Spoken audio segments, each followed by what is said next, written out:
Hey guys, my name is Serena. Welcome back to my channel. So I just want to quickly say that I'm 21. Today is my birthday and I can't believe that I'm already 21. So I've been to Milan last weekend and it passed so fast that honestly, yesterday I couldn't realize that today was my birthday, Anyway, I've been to Milan and I wanted to vlog, but I failed.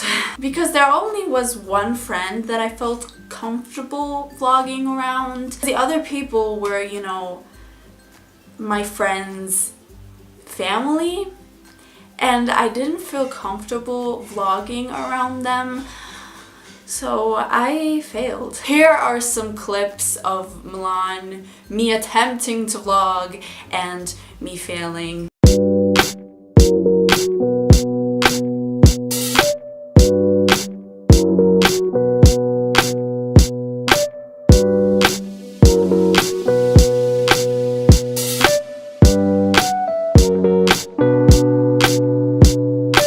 It's day 2 in Milan and I feel like I'm not vlogging enough. Anyway, I haven't read anything either, but yesterday we went to see the Duomo, which is like the main church in Milan, and today we're going to a Beyonce concert. So yeah, I am making breakfast and after that I'm going to read a bit, finally. You bring me comfort to my soul. You bring me comfort to my soul. Give me such a high. You bring me comfort to my soul. You bring me comfort to my soul. Give me such a high.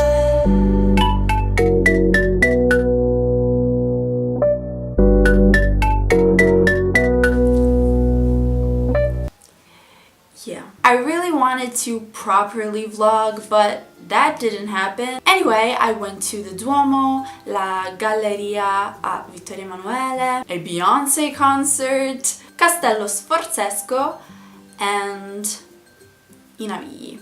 These are just some places that I've seen in Milan. It's a beautiful city. If you ever get the chance to go there. It's very beautiful.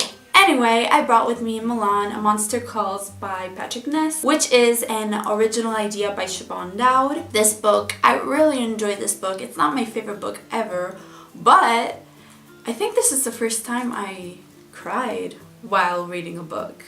And I also watched the movie the other day and I cried during that too. I was supposed to read this book for the TBR readathon. I will link the creator of the readathon down below, and I read it. It's about this boy named Connor whose mother has cancer and he trying to deal with this, and a monster from his garden one night comes to his bedroom and tells him 3 tales. So the plot was very simple and kind of strange, but at the end of the book you get why this monster is telling Connor these 3 stories. But there isn't much action, if you know what I mean.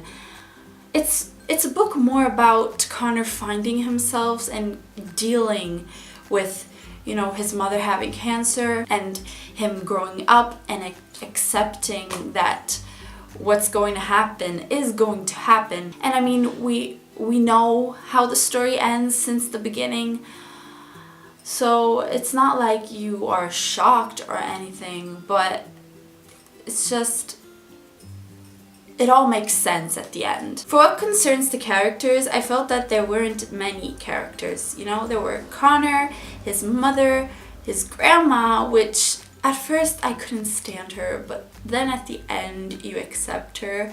Connor, he was frustrating, but that's understandable because he's also bullied in school. The 3 bullies, Anton, Sully, and Harry. And then there was Lily, which was the only girl who was trying to be his friend. And then there was his father who came from America, and that's it, the monster.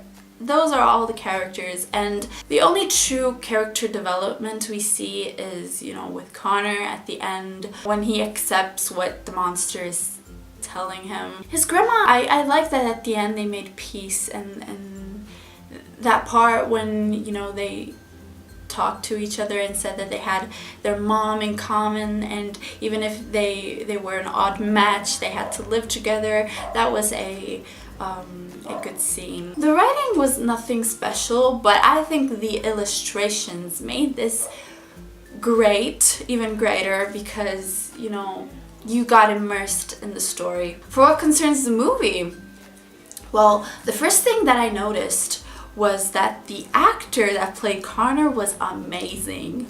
He was amazing.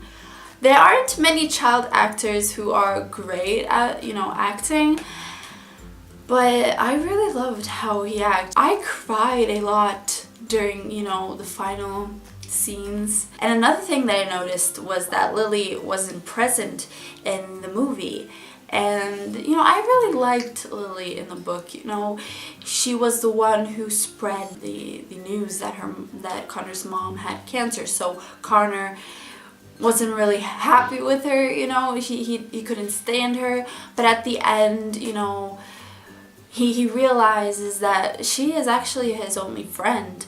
And even though we couldn't, you know, we didn't see the friendship develop, you could tell that she was going to be his friend. And, you know, it wasn't necessary, but I really wanted to see her in the movie. I really liked how they made the monster too. It's exactly how I imagined him. And I really liked that the tales were cartoons, you know, in the movie. I thought that that was a great touch to the film. So I cried a lot, as I said, reading and watching this book and movie. It is a short book. It's like 215 pages, and I read it fast, and it's not hard to read at all. As I said, the plot is very simple. The writing is simple as well. There are a lot of illustrations. Lastly, I want to say that I don't think this is a book for, you know, children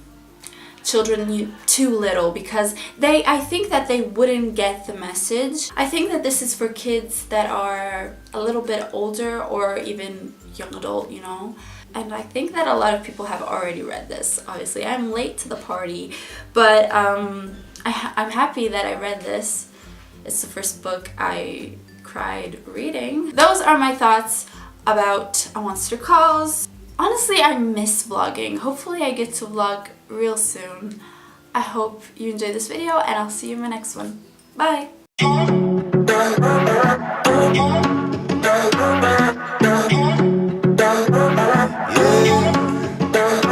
Can you tell me